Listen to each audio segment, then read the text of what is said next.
Iran, जिसे पूरी दुनिया विलन मानती है, जो दुनिया का सबसे कंट्रोवर्शियल देश है, एक्चुअली एक विक्टिम है, मिसअंडरस्टूड, और इसे वेस्ट ने हमेशा चीट किया है। विश्वास नहीं होता, मुझे भी नहीं होता था, लेकिन जब मैंने ईरान की बैक स्टोरी को समझा तो समझा कि ईरान को कैसे सिस्टमेटिकली विलन बनाया गया है। आज के वीडियो में हम एक ओरिजिन स्टोरी समझेंगे कि आज का ईरान पहले कैसा था और ईरान के पिछले 4 एरास को समझेंगे और आखिर में एक इम्पोर्टेंट सवाल करेंगे कि असली में विलन कौन है। वीडियो काफी इंटरेस्टिंग है और आप में से कई लोग के ओपिनियन जरूर बदल सकते हैं, लेकिन अगर आप उस 1% में से जो कि ईरान के बारे में आखिरी तक जानना चाहते हैं तो इस वीडियो को एंड तक देखेंगे, फिर आपको पता चल जाएगा। आइए देखते हैं साथ में ईरान की पूरी कहानी। इस वीडियो को इतनी क्विकली प्रोड्यूस करने के लिए हमारे एडिटर्स ने बहुत मेहनत की है, तो आप भी इस वीडियो को लाइक कर दीजिए, चैनल को सब्सक्राइब कर दीजिए, जिससे कि हम ये इतनी अच्छी क्वालिटी का कंटेंट आपके साथ एकदम फास्टली ला सकें। आपको ईरान की हिस्ट्री समझने में आसानी हो, इसीलिए हमने ईरान की हिस्ट्री को 4 एरास में डिवाइड कर दिया है। 1 बाय 1 हम इन 4 एरास को समझेंगे। वॉशिंगटन में एक बात पिछले 100 सालों से दोहराई जाती है, Whoever controls Iran controls the energy lifeline of the future. Iran strategically important है क्योंकि ईरान रशिया उस जमाने के सोवियत यूनियन से नजदीक है और ईरान से मिडिल ईस्ट पे नजर रखी जा सकती है और ईरान वेस्ट ऑफ एशिया को मिडिल ईस्ट से जोड़ता है। प्लस ईरान हैज ऑयल, यही ऑयल जो बाकी मिडिल ईस्ट देशों के लिए एक वरदान बना, ईरान के लिए एक श्राप बन गया। एक गलत कॉन्ट्रैक्ट की वजह से, जिसे कहते हैं डार्सेस कंसेशन, यहाँ से ईरान के पहले एरा की शुरुआत होती है, एरा ऑफ ब्रिटिश कंट्रोल। मई 1901 में British entrepreneur William Knox D'Arcy ने ईरान के शाह के साथ दोस्ती की, जिसमें उन्होंने एक कॉन्ट्रैक्ट साइन किया जिसे डार्सेस कंसेशन कहते हैं कि ईरान में जो भी ऑयल मिलेगा उसे एक्सट्रैक्ट करने का एक्सक्लूसिव राइट ब्रिटेन के पास होगा और सिर्फ ब्रिटेन के पास।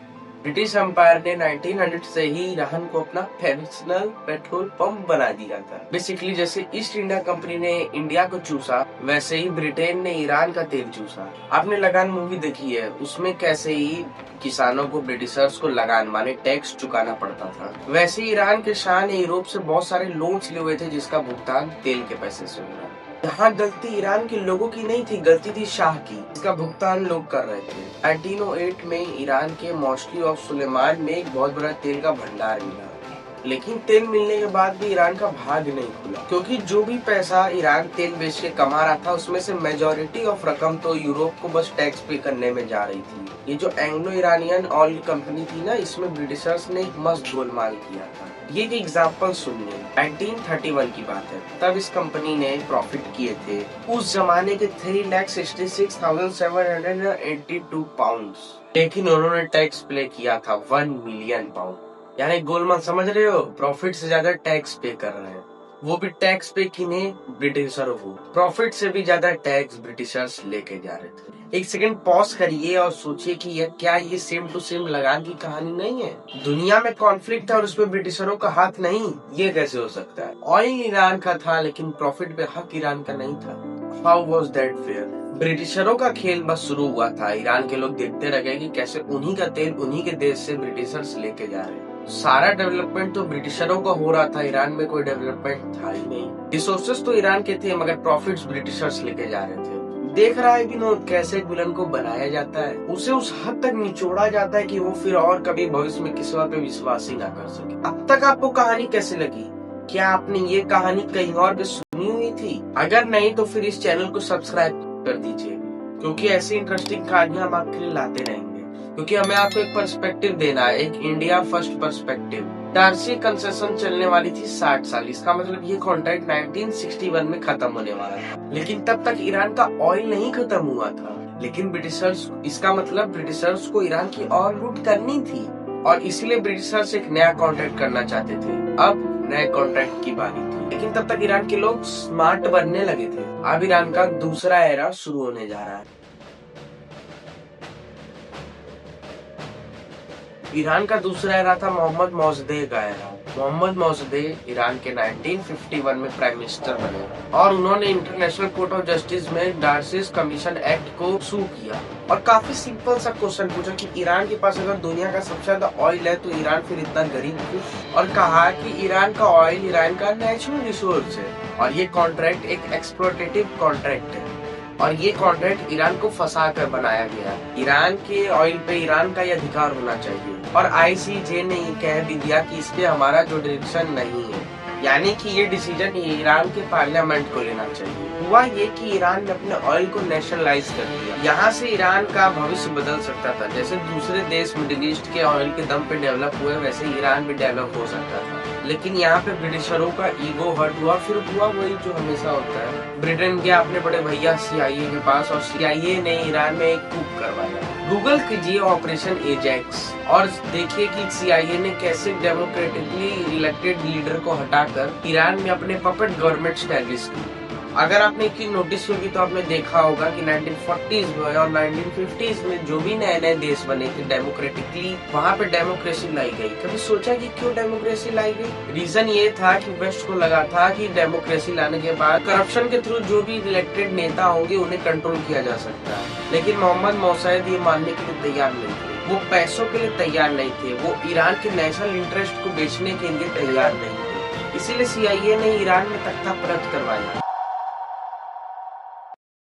जब भी आप ईरान में रेजिम चेंज होने की बात सुनते हैं तो हमेशा ये स्टोरी 1979 से ही स्टार्ट होती है, लेकिन कोई भी आपको 1953 की कहानी नहीं बताता। सच तो ये है कि ईरान में एक बार नहीं बार बार रेजिम चेंज हुई है। हर रेजिम चेंज की कहानी उतनी दिलचस्प है, क्योंकि अगर आपको 1953 की कहानी सुनाई तो वेस्ट तो एक विलन बन जाएगा, अमेरिका विलन बन जाएगा, CIA विलन बन जाएगा और जियोपॉलिटिक्स में ऑप्टिक्स काफी इम्पोर्टेंट होते हैं। अगर आपको इसके बारे में और जानना है तो 253 नाम की डॉक्यूमेंट्री आप उसके बारे में जरूर देखिए। मोहम्मद मौसादे गया जेल में और complete control Shah of Iran के हाथ में आ गया और यहाँ से ईरान का तीसरा एरा चालू होता है, शाह का राज। This guy was America's friend. शाह का एजुकेशन यूरोप में हुआ था और अपने विचारों में अपने रहन सहन में कंप्लीट वेस्टर्नाइज हो चुका था। उसने American style of living Iran में लाया, यानी वो पूरा वेस्टर्न फ्रीडम जो हम ऐसे वीडियोस में देखते हैं। इस एरा में एक अच्छी बात ये हुई, उन्हें एजुकेशन का अधिकार मिला, वो ड्राइव कर सकती थी, वो कहीं भी घूम सकती थी। मानो ईरान धीरे धीरे यूरोपी बन रहा था। मगर सिर्फ ईरान में ही नहीं, जब भी शाह किसी भी गल्फ देशों में घूमता था तो वो अमेरिका का एम्बेसडर बन के जाता था। तो भी देखते थे कि कैसे अमेरिका के साथ ईरान का डेवलपमेंट हो रहा है, अमेरिका की मदद से ईरान कैसे डेवलप हो रहा है। और शाह बाकी सारे गल्फ देशों को भी समझाता था कि आप भी अमेरिका से दोस्ती कर लो, वेस्ट से दोस्ती कर लो, आपकी भी डेवलपमेंट होगी, आप उनके पपेट बन जाओ।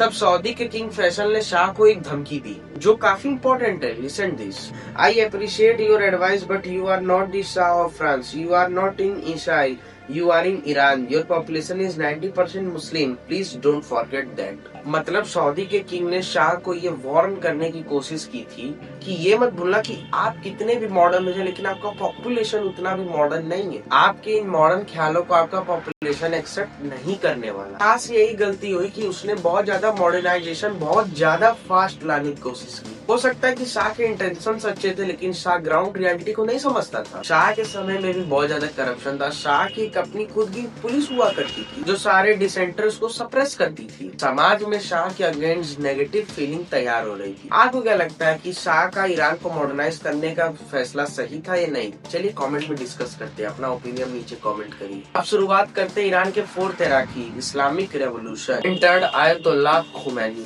जहाँ शाह अपने पैलेस रूल करता था वहीं खुमैनी पीपल्स फेवरेट बन चुका था। वो लोगों में रहकर लोगों से बातें करता था, वो लोगों का चहेता लीडर बन चुका था। खुमैनी से लोग रिलेट कर पाते थे और उन्होंने एक अल्टरनेट वर्जन ऑफ ईरान लोगों के सामने लाया। Anti west, anti imperial, morally pure.